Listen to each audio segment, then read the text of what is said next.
Hello everyone! Today's lunch is pinakbet but walang okra, talong, walang sitaw, ito lang kalabasa, ampalaya, talong at saka tea. Nawan siya ngayon. Binisa ko muna yung sibuyas at saka hindi ko na alam kung lagyan ng kamatis. Excuse me, yan lang po ang ulam. Pinakbet. Expensive kasi ang okra pa ngayon. Hindi pa siya sale. Kaya yan muna ang pinakbet natin. Walang okra. Simple. Ginisa ko lang. Gisa-gisa lang.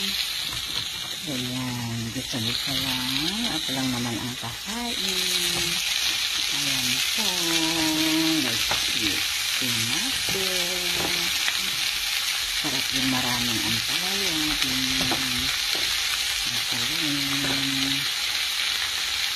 Okay. Happy eating everyone. Bye for now.